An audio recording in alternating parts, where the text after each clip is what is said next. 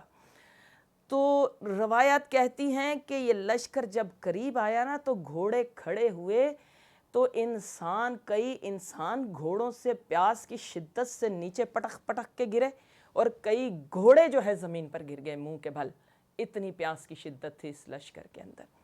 امام حسین سے حر ریاحی قریب ہوا، آ کر کہا میں ابن زیاد کی جانب سے آیا ہوں آپ کو گرفتار کرنے کے لیے.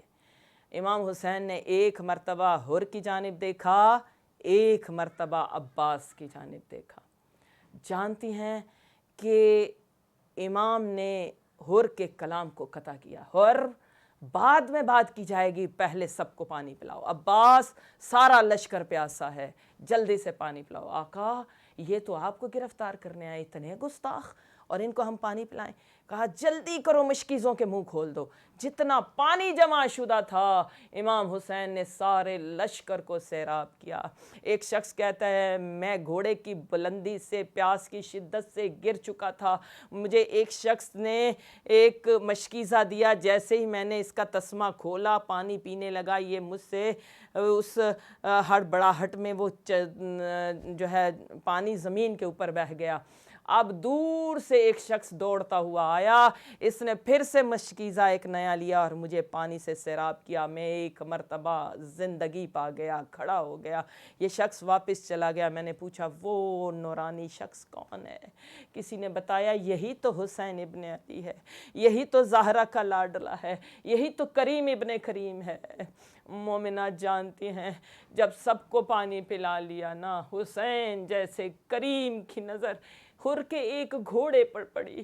عباس نہیں، ابھی سب نے پانی نہیں پیا، اس گھوڑے نے ابھی 3 بار گردن اوپر نہیں اٹھائی، کیونکہ گھوڑے کی فطرت ہے جب پانی پیتا ہے نا، سیراب ہو جائے نا تو 3 بار گردن کو اوپر اٹھاتا ہے. اس نے سیر ہو کر پانی نہیں پیا. امام خود چل کے گئے اور حر کے اس گھوڑے کو بھی پانی پلایا. میں کہتی ہوں مولا آج آپ حر کے پیاسے لشکر کو پانی پلانے کے بعد حر کے جانوروں کا بھی دھیان رکھ رہے ہیں. ہائے میں صدقے جاؤں آپ کی پیاس کے، آپ کے بچوں کی پیاس کے. کل کو یہی لشکر آپ پر پانی روک دے گا. وہی شخص جو گرا تھا اسی نے یہ تانا دیا تھا کربلا کے میدان میں، کہا تھا اے حسین ایک گھونٹ بھی پانی تجھے نہیں دیں گے. مومنہ جانتے ہیں امام حسین نے حر کے ایمان کی کیفیت کو پہچاننے کے لیے کہا حر میرے پیچھے نماز پڑھے گا کہ خود پڑھے گا؟ حر کے اندر ابھی ایمان کا قطرہ باقی تھا. کہا آپ کی اقتداء میں پڑھوں گا. نماز کو ادا کیا. جیسے ہی حسین روانہ ہونے لگے حر آگے بڑھا، اس نے لجام فرس میں ہاتھ ڈالا، حسین کے گھوڑے کو روک دیا. امام حسین نے فرمایا ہو تیری ماں تیرے ماتم میں روئے. یہ کہنا تھا. حر نے کہا اگر آپ کی ماں فاطمہ نہ ہوتی جن پر فقط میں درود ہی بھیج سکتا ہوں تو میں کچھ کہتا. اتنا کہنا تھا. زینب کبریٰ نے حر کے لیے سلام بھیجا. میں کہتی ہوں حر وہ خوش قسمت ہے جسے صرف حسین نے معاف نہیں کیا بلکہ زہرا زادیوں نے اسے سلام بھیجا ہے. مومنات اب امام حسین کا کارواں حر کا قافلہ ساتھ ساتھ چل رہا ہے. لشکر حر لے کر کربلا تک حسین ابن علی کو آیا. کربلا کے میدان میں 7 محرم آ گئی، پانی بند ہو گیا.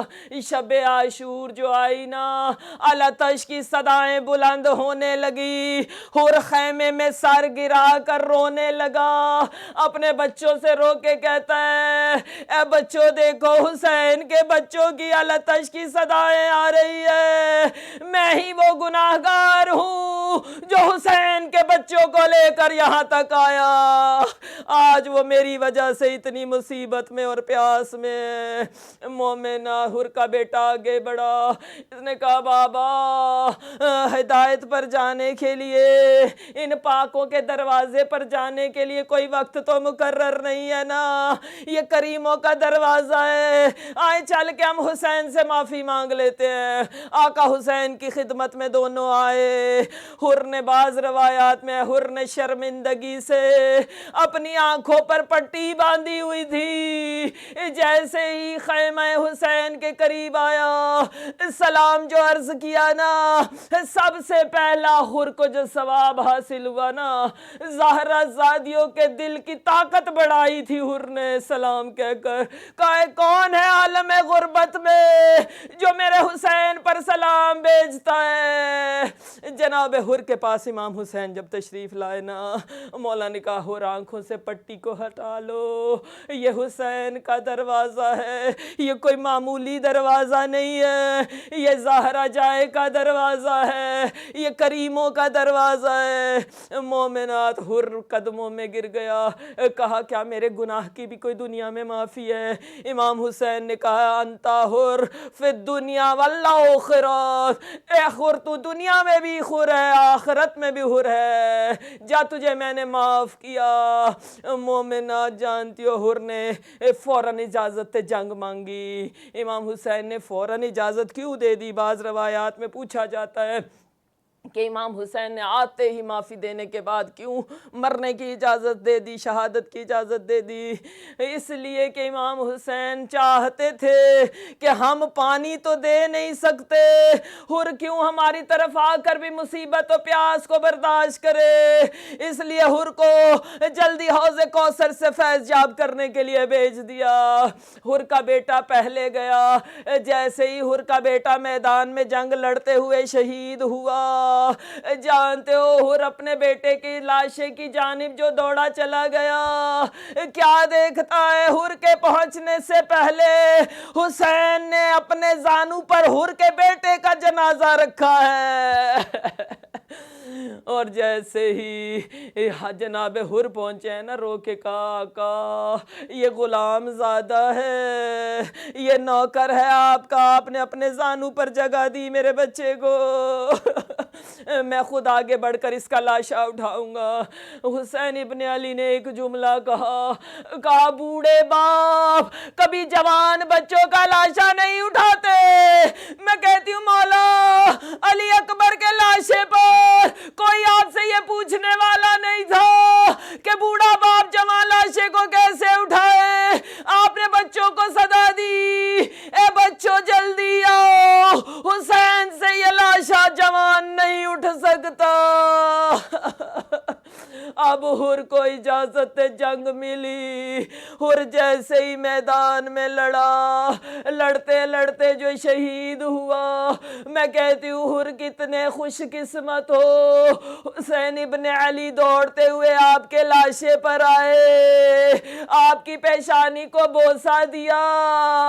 کریم انہی کو کہا جاتا ہے نا، خود ابھی پیاسے ہیں مگر گھیر کے لانے والے کو حوض کوثر سے سراب کر رہے ہیں۔ حر کے لاشے کو، حر کے سر کو اپنے زانو پر رکھا، حر سے پیار کیا، اور یہاں تک کہ حر کی پیشانی سے خون بہ رہا تھا، ایک فوارہ برآمد ہو رہا تھا۔ حر وہ خوش قسمت شہید کربلا ہے جس نے زانو اطہر حسین پر جان دی، اور آخر شہادت میں جناب فاطمہ زہرا کا رومال امام حسین نے حر کی پیشانی پر باندھا۔ پس پروردگار روتی آنکھوں سے دعا ہے آج حر کا پرسہ بھی اپنی بارگاہ میں قبول فرمانا، ہمیں بھی حر کی منزل پر پہنچا دینا، ہمیں بھی حر بنا دے الہی۔ آج تیری بارگاہ میں یہی دعا کرتے ہیں، ہم بھی زہرا جائے کی بارگاہ میں معاف کر دیے جائے، ہمارے گناہ بھی معاف ہو جائے، ہم بھی دہلیز امام حسین کو چومنے کے قابل ہو جائیں۔